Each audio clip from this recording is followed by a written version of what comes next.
তো দেখো এই ন্যারেশনটি কিন্তু রাজশাহী বোর্ড 2024 সালে এসেছে। তো এইখানে আমি বারবার তোমাদেরকে বলি যে ডাইরেক্ট স্পিচকে ইনডাইরেক্ট করতে হলে মূলত 4 জায়গায় পরিবর্তন করতে হয়। প্রথম হচ্ছে রিপোর্টিং ভার্বের জায়গায়, তারপরে ইনভার্টেড কমার জায়গা, পারসন এবং ভার্ব। সো এই এই 4 জায়গায় পরিবর্তন করতে হবে এবং তুমি প্রথমে আগে এই প্যাসেজটাকে চমৎকারভাবে পড়ে ফ্রেজ ওয়াইজ ট্রান্সলেশন করে বুঝে নিবে এবং সাবজেক্ট আর অবজেক্ট নির্ণয় করে নিবে। ওকে, তো এখানে দেখো কি বলছে, why are your children crying, তোমার ছেলেরা বা বাচ্চারা কাঁদছে কেন? মাই ডটার, আমার মেয়ে। দে হ্যাভ বিন স্টার্ভিং, তারা অনাহারে আছে। দে হ্যাভ বিন স্টার্ভিং, তারা অনাহারে আছে। সেড দ্য ওম্যান, মহিলাটি বলল। হ্যাভ ইউ নান, তোমার কি কেউ নেই? হ্যাভ ইউ নান এলস, তোমার কি কেউ নেই? ইন দ্য ওয়ার্ল্ড, পৃথিবীতে। মাই হাজবেন্ড, আমার স্বামী। ডাইড, মারা গিয়েছে। সাম মান্থস আগো, কয়েক মাস আগে। হি left them neither money nor any property. হি left them neither money nor any property, এই সেন্টেন্সের মানে হচ্ছে সে তাদের জন্য কোনো সম্পদ বা কোনো রকমের টাকা পয়সা রেখে যায়নি। হি লেফট বলতে মিনিং করো, লেফট বলতে রেখে যাওয়া, দেম তাদের জন্য, নেদার মানি টাকাও রেখে যায়নি, নর এনি প্রপার্টি কোনো সম্পদও রেখে যায়নি।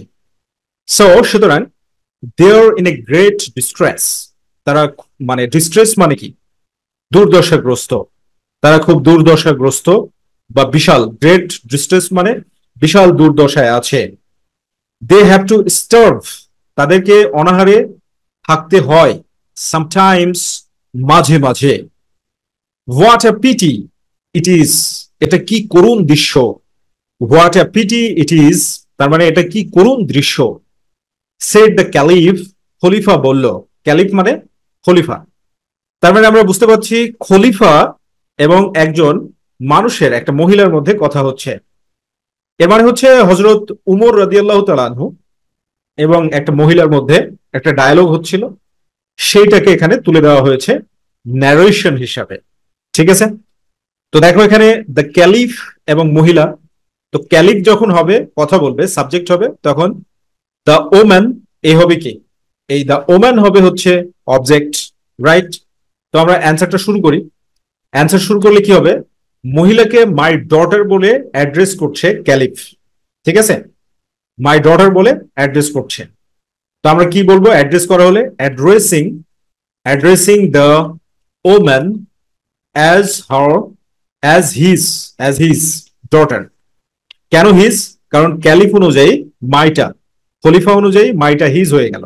ঠিক আছে, হিজ ডটার, তো তার কন্যা হিসাবে সম্বোধন করে। তারপরে দেখো এটা তো ক্যালিফের কথা, তো ক্যালিফ জিজ্ঞাসা করছে, প্রশ্ন করছে, যেহেতু ইন্টারোগেটিভ সেন্টেন্স, তাহলে the caliph, the caliph, the caliph অ্যাক্সড হার, তাকে জিজ্ঞাসা করলো, মানে মহিলাটিকে জিজ্ঞাসা করলো। এরপরে দেখো ইন্টারোগেটিভ সেন্টেন্স 2 নম্বর পরিবর্তন কোথায়? ইনভার্টেড কমার জায়গা। তো ইনভার্টেড কমা ডাব্লিউএস দিয়ে শুরু হয়েছে, তো ডাব্লিউএস দিয়ে শুরু হলে আমরা কি করবো? ডাব্লিউএস অপরিবর্তিত রাখবো, তাহলে হোয়াই। এরপরে 3 নম্বর পরিবর্তন কোথায়? পার্সনের জায়গায় সাবজেক্ট বসাইতে হবে। যে কোনো প্রকার সেন্টেন্সকে ডাইরেক্ট স্পিচ করার সময় অ্যাসার্টিভ স্ট্রাকচারে লিখতে হয়। তাহলে এখানে সাবজেক্ট কি? ইয়োর চিলড্রেন, ইয়োর চিলড্রেন হচ্ছে সাবজেক্ট। তো ইউ কি? সেকেন্ড পার্সন, সেকেন্ড পার্সন থাকলে রিপোর্টিং ভার্বের অবজেক্ট অর্থাৎ হার অনুযায়ী পরিবর্তন হবে। তাহলে ইয়োর কি? পসেসিভ, তো পসেসিভ ইয়োর থাকলে ইয়োরটা হার অনুযায়ী হার হয়ে যাবে, হার চিলড্রেন, হার চিলড্রেন। এরপরে দেখো আর আছে, তো অ্যামিজার থাকলে ওয়াজ ওয়ার, তো চিলড্রেনের সাথে ওয়ার হবে, প্লুরাল যেহেতু। প্লুরাল হলে কি হবে? ওয়ার, ওয়ার ক্রাইং, যে কাঁদছিল কেন। ঠিক আছে, তো এরপরে কি বলছে? They have been starving said the woman, তো মহিলা এবার উত্তর দিচ্ছে। তাহলে মহিলা উত্তর দিলে অ্যাসার্টিভ সেন্টেন্স, অ্যাসার্টিভ সেন্টেন্সে উত্তর দিলে কি বলবো? The woman, the woman replied, replied that. তো দে আছে, দে থাকলে, থার্ড পার্সন থাকলে কোনো পরিবর্তন হয় না। ডাইরেক্ট স্পিচে যদি থার্ড পার্সন থাকে তাহলে সেটার কোনো পরিবর্তন হয় না। তাহলে দে, হ্যাভ আছে, তাহলে had been starving, they had been starving. Okay, হয়ে গেল। Have you none else in the world, তো আবার এটা ক্যালিফ জিজ্ঞেস করছে, খলিফা আবার জিজ্ঞাসা করছে, তাহলে আবারও জিজ্ঞাসা করছে। তো আবার জিজ্ঞেস করলে কি অলসো অথবা অ্যাগেন, ঠিক আছে। তো আমরা এখানে কি লিখবো, ইন্টারোগেটিভ সেন্টেন্স, এটা কি ইন্টারোগেটিভ সেন্টেন্স, এজন্য অলসো অথবা কি এগেইন, রাইট, অলসো অথবা এগেইন বলে দিই আমরা। তো আমরা কি বলবো যে দ্য ক্যালিফ, খলিফা, দ্য ক্যালিফ এগেন, এগেন অ্যাক্সড, আবার জিজ্ঞাসা করলো, এগেন অ্যাক্সড। এবার দেখো দ্বিতীয় পরিবর্তন কোথায়, ইনভার্টেড কমার জায়গায়, এই যে ইনভার্টেড কমার জায়গায় পরিবর্তন। তো ইনভার্টেড কমার জায়গায় পরিবর্তন হলে কি হবে, ইনভার্টেড কমা তুলে দিয়ে ইফ বা হোয়েদার, যেহেতু ডাব্লিউএইচ দিয়ে শুরু হয়নি, ইন্টারোগেটিভ সেন্টেন্সটা যদি ডাব্লিউএইচ দিয়ে শুরু না হয় তাহলে ইনভার্টেড কমা তুলে দিয়ে ইফ বা হোয়েদার। তো আমরা এখানে দিলাম ইফ। এরপরে কি করতে হবে, যে কোনো প্রকার সেন্টেন্সকে ডাইরেক্ট থেকে ইনডাইরেক্ট করতে হলে অ্যাসার্টিভ করতে হয়। তাহলে অ্যাসার্টিভ সেন্টেন্স মানে প্রথমে সাবজেক্ট, এখানে ইউ আছে, তাহলে ক্যালিফ যখন বলবে তখন শুনবে কে, মহিলাটি।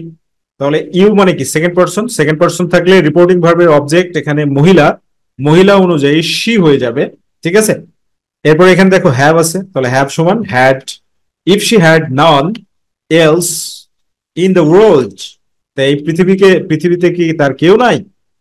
তো মহিলা বলছে my husband died some months আগো, মহিলা বলছে, ঠিক আছে, my husband died some months আগো। তাহলে মহিলা উত্তর দিল, the woman, the woman replied, replied that, মহিলা উত্তর দিল যে মাই হাজবেন্ড, তাহলে মাই দেখো কি ফার্স্ট পারসন, তাহলে মহিলা অনুযায়ী কি হবে, হিজ হয়ে যাবে, সরি হার হয়ে যাবে, হার হাজবেন্ড, হার হাজবেন্ড। তারপরে কি ডাইড আছে, ডাইড ভি টু আছে, তো ডাইরেক্ট স্পিচে যদি পাস্ট ফর্ম থাকে ভি টু থাকে তাহলে কি হবে had plus V three, had died, had died some months, some months আগো, কয়েক মাস আগে তার স্বামী মারা গিয়েছে। এরপর কি he left them neither money nor any প্রিপারেটি। তো এখানে তাহলে কি করতে হবে বিষয়টা, উত্তর দেওয়ার পরে আবার বলছে, তাহলে আমরা এন্ড দিয়ে অ্যাডেড দিয়ে দিই, and added that, and added that, he আছে তাহলে কোনো পরিবর্তন হবে না, হি। এবার দেখো লেফট, এটা হচ্ছে পাস্ট ফর্ম মানে ভি টু এ আছে, তাহলে had plus V three, had plus V three, he had left them neither money, neither money nor property, property, ঠিক আছে, নেইদার মানি নট প্রপার্টি। এরপরে দেখো আর কিন্তু আমরা কিছু যুক্ত না করলে হবে রিপোর্টিং ভার্ব, বাকিগুলোতে শুধু পার্সন যোগ করে বা ভার্বের জায়গায় পরিবর্তন করলেই হবে, পার্সন এবং ভার্বের জায়গায় পরিবর্তন করলেই হবে, ঠিক আছে। সো সুতরাং আমরা সো দিয়ে দিলাম, সো সুতরাং এগেন টেগেন দেওয়া দরকার নেই, ঠিক আছে, না দিলেও মার্কস পাবে 100%, রাইট। এরকম যদি ন্যারেটিভ স্টাইল থাকে তো, কারণ অ্যাড করে এই কথাগুলো বলছে, একবারে বলেছে, এজন্য অ্যাডেড এর পরে আর রিপোর্টিং ভার্ব ব্যবহার করা দরকার নেই, ওকে। সো সুতরাং দে, ঠিক আছে, তাহলে আর আছে, তাহলে were, they were in great distress, distress, ঠিক আছে। তারপরে দেখো, তারপরে আবার কি দে, দে হ্যাড, হ্যাভ থাকলে হ্যাভ থাকলে হ্যাভ থাকলে হ্যাড হয়ে যাবে, they had to starve, they had to starve sometimes, যে তাদের কখনো কখনো অনাহারে থাকতে হয়। এরপরে কি বলছে, what a pity it is, এটা কি করুণ দৃশ্য, সেড দ্য ক্যালিফ, খলিফা বলল।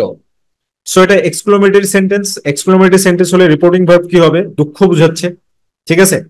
তাহলে অ্যান্সারটা কি হবে, reporting verb the caliph, the caliph, the caliph exclaimed, exclaimed, exclaimed with sorrow, দুঃখের সাথে বলল যে, দ্যাট, যে। এরপরে যে কোনো প্রকার সেন্টেন্সকে পরিবর্তন করার সময় অ্যাসার্টিভ, তাহলে ইট আছে এখানে, সাবজেক্ট প্রথমে দিলাম ইট, তারপরে ওয়াজ। এরপরে দেখো তারপরে হোয়াট আছে, হোয়াট থাকলে কি করবে, গ্রেট দিয়ে দেবে, great, great, it was, it was a great pity, মানে এটা বিশাল করুণের, মানে করুণার ছিল, ইট ওয়াজ এ গ্রেট পিটি, মানে করুণ একটা দৃশ্য ছিল। সো মাই ডিয়ার স্টুডেন্টস, এভাবে প্র্যাকটিস করতে হবে, রিভিশন করতে হবে। তো আমরা আমাদের যে অনলাইন পেইড ব্যাচ আছে সেইখানে চমৎকার ভাবে সপ্তাহে 5 দিন 2 ঘন্টা করে ক্লাস নেই। তুমি ফ্রি হ্যান্ড রাইটিং এর উপরে আমাদের একটা ক্লাস থাকে, ইউনিভার্সিটি অ্যাডমিশন টেস্টের প্রিপারেশনের উপরে একটা ক্লাস থাকে, মানে 3টা ক্লাস হয় একসাথে। 40 মিনিট করে ভাগ করে আমরা একটা কম্বো ইংলিশ পড়াই, অর্থাৎ, এবং এটা সন্ধ্যার পরে ক্লাসটা হয় রাত্রিবেলায়। সো তোমরা যেন কোনোভাবেই ইংরেজি না শিখে, মানে না শেখার যেন কোনো অপশন না থাকে, যার কারণে এই পদ্ধতিটা আমরা চালু করেছি। সো আমাদের অনলাইন পেড ব্যাচে তোমরা যদি ভর্তি হতে চাও, তাহলে সেক্ষেত্রে স্ক্রিনে দেখানো নাম্বারে যোগাযোগ করতে পারো।